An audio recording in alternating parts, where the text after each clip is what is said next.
मातृभूमि न्यूज, मातृभूमि की आवाज, मातृभूमि के लिए। જામનગર જિલ્લામાં ભૂમાફિયા પર લગામ લગાવવા યશપાલસિંહ તેમજ તેમના ભાઈ જયપાલસિંહ જાડેજા ઉપર ગુસ્સીટોકની ફરિયાદ થઈ હતી, જેમાં જેલ હવાલે હતા, જેમાંથી જામીન પર બહાર આવીને ફરી પોતાની દાદાગીરી કરતા પકડાયા।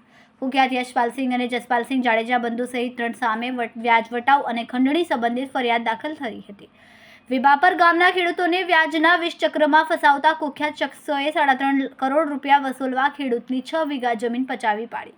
3 વર્ષ પૂર્વે જાડેજા બંધુઓ સામે ગુસ્સીટોક શખ્સો સામે નોંધાઈ હતી ફરિયાદ, જેમાં જેલવાસ ભોગવી જામીન પર બહાર હતા।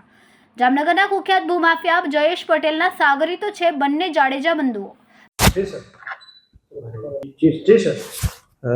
जामनगरना city B division police station में एक आईपीसी नी कलम 384, 385, 386, 387 અને 506(1), 506(2) અને 114 ના તહેત એક ગુનો દાખલ થયો છે। અને આને સાથે જે ગુજરાત નાણાં ધીરનાર અધિનિયમ છે આની કલમ 5, 39, કલમ 40 અને કલમ 42 ના તહેત એક ગુનો દાખલ થયો છે। આ ગુનેના જે મુખ્ય આરોપી છે, આ આરોપીનો જે નામ છે, એકનું નામ યશપાલ છે, બીજાનું નામ જસપાલ મહેન્દ્રસિંહ જાડેજા।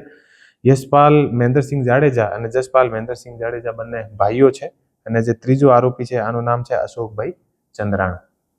આ જે આખો ગુનો છે, આ ગુનામાં જે અમારા જે ફરિયાદી છે એ ફરિયાદી 2015ના આસપાસ અને આ પછી જે અશોક જે ચંદ્રાણા અને જે આરોપી છે આ પાસેથી 15 લાખ રૂપિયા લીધા હતા। અને અત્યારે જે 15 લાખ રૂપિયા હતા, આ 15 લાખ રૂપિયાના અત્યારે 3.5 કરોડ રૂપિયાની આસપાસ આથી ઉઘરાણી કરતા હતા। અને ઉઘરાણીમાં જે અમારા ફરિયાદી છે આ ફરિયાદીને ધમકી પણ આપતા હતા અને જાનથી મારી નાખવાની ધમકી આપતા હતા અને કે તમે પૈસા ના આપશો તો અમે તમને મારી નાખીએ। અને આની જે વિવાપર ગામની આસપાસ જે 6 વીઘા જમીન હતી, આ જમીનને પણ હડપવાની કોશિશ કરી અને આને કાગળ પણ બીજા લોકોને નામની અને કોશિશ કરી હતી। આ જે આખા જે ટોળકી છે અને જે આખો જે ગુનો છે અત્યંત ગંભીર પ્રકારનો ગુનો હતો। અને ફરિયાદી પોલીસ પાસે આવ્યો તો પોલીસ દ્વારા તુરંત આ ઉપર ગુનો દાખલ કર્યો છે અને યશપાલ અને જસપાલ જે છે આને પોલીસ દ્વારા પકડી પાડવામાં આવેલ છે।